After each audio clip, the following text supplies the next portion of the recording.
Hey, I'm Mr. James at Charm City Karate, and I'm here today to talk to you guys about world models and how they affect self-defense. So, what's a world model? World models are how you perceive and interpret the world around you. The world probably isn't the way you think it is. Everybody has different filters that they use to interpret what's going on around them. If you didn't have a filter for the world, you'd probably go insane. There's so much data streaming in and so many things going on around you. You have to filter it out. You have to interpret it. You need labels and categories and things like that. Scientists have proven that people have a mental shorthand that they develop fairly early in their lives. Twins tend to share a very similar mental shorthand, but everybody's got their own for the most part. Groups of people can get together and agree on a mental shorthand too, or at least a verbal shorthand. So you might get people in the military or people in a certain group, martial artists or biker clubs, that all agree on a certain world model, a certain shorthand that they use, a certain group of filters. So they all pretty much perceive the world around them in a very similar way because they all use very similar sets of filters. So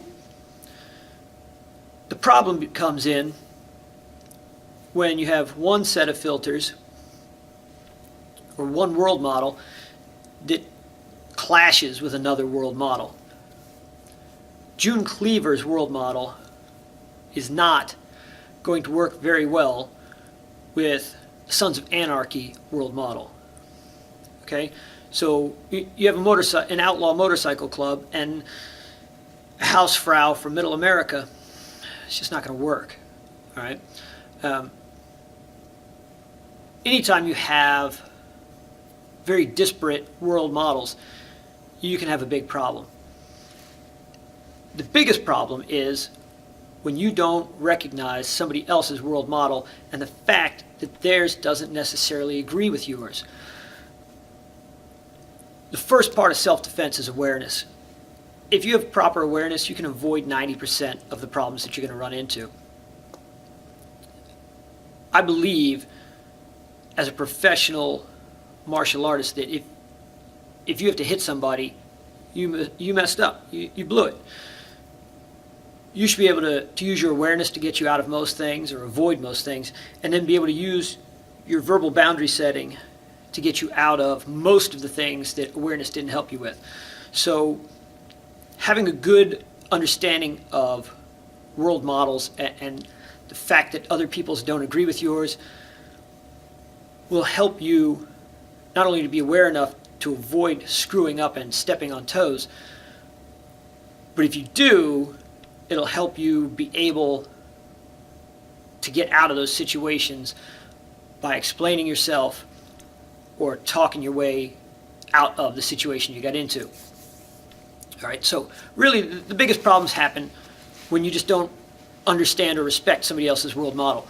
You cannot walk up to a Hell's Angel and put your hands on his bike. All right, now to you, it might just be a pretty motorcycle, and it's no big deal to go up and touch something that you appreciate. Perhaps you are part of a exotic car club, and it's a sign of great respect and appreciation for people to come up and touch your car and check out the awesome wax job. To a Hell's Angel, touching his bike is like putting your hand on his woman or a part of his anatomy. So you going up and touching his bike and trying to show your appreciation that way is a big no-no. He's going to freak out on you, and you are about 0.2 seconds away from getting your ass kicked. So for you to not understand that is a big, big problem. And when he comes over and is loud and mean to you, if you go, hey man, what's the big deal? It's just a bike. Now you're in even bigger trouble, because it is not just a bike to him. It is a prized possession. It is something he loves and a huge part of his world. So now you're 2 steps into not understanding somebody else's world model. If you proceed down this path of not accepting a different world model than your own, things are going to get really bad for you. You could say, whoa, I didn't know, man. I'm really sorry.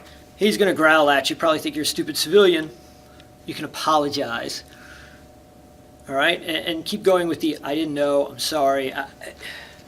This is how I show appreciation in my car club. You know, maybe that would get you out of it. Maybe not. But at least then you have a chance to show him your world model works one way, his works another. You have a chance. All right? Some places, rednecks like to fight for fun. Okay? You're in a bar, good old boy picks on you. The 2 of you are supposed to stand up and have a good old boy fight. You're supposed to hit each other for a little while, and then at some cosmically determined point, stop, say, you're all right, and the 2 of you are supposed to become friends and start drinking together. If you take your fighting seriously and start really whipping this guy instead of just, punching each other in the chest and the head, everybody in that bar is going to turn on you and things are going to get really bad. To you, somebody hitting you is a serious event and cause for serious retribution. To them, it's part of Saturday night. You need to figure that out really quick and on the fly. The only way to do this is to understand that there are different world models. These guys are operating in a universe over there somewhere. Yours is over here somewhere. You got to figure that out quick. If you can't accept that there are different world models and these guys are operating in another one, it's never going to happen. Think about also the fact that different gangs use different totems. The Crips and the Bloods use colored handkerchiefs. Okay, it's a big deal to them.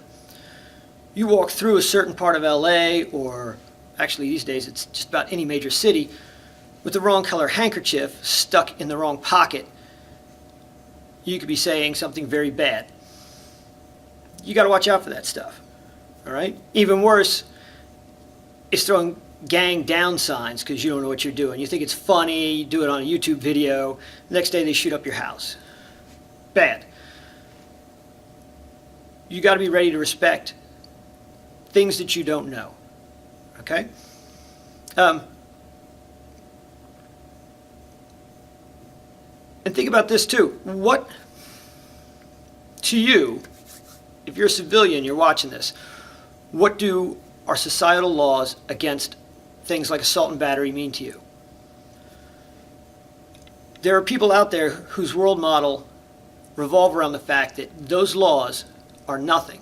They're air. Because the laws do not physically stop them. The only thing that stops them from hurting somebody is somebody strong enough and mean enough to stop them. Unless there's a cop in the room, it's a nothing. Okay? If you say, you better not, mister, that's illegal, they don't care. The only thing they care about is a physical thing. So unless you're strong enough to stop them, they're not going to stop. Unless there's a cop standing there, they're not going to stop. So threatening them with, I'm going to sue you or I'm going to call the police is not going to work. You need to find another way out of the situation. It's all about understanding that other people don't see the world the same way that you do. And once you get the hang of that, and you start looking at things that way, you'll actually be able to understand sometimes your girlfriend better, your boss better, co-workers. You start to be able to see things like from the side. it'll make a lot of things easier just because you understand that not everybody is looking at things the same way. Sometimes you watch two people arguing and you go, dude, this guy and that guy, you guys are saying the same thing. You're just not listening to each other. You both want the same thing and you're yelling at each other. What's going on? But he's saying this, but he's saying that. They want the same thing. Their world models won't let them shut up and listen to each other. It's crazy. Understand that not everybody sees the world the same way you do. Be ready for that. Accept it. Keep your eyes open, your ears open, and learn how to use it to your advantage. I'm Mr. James from Charm City Karate. I hope it helps you. Stay safe. Have a great day.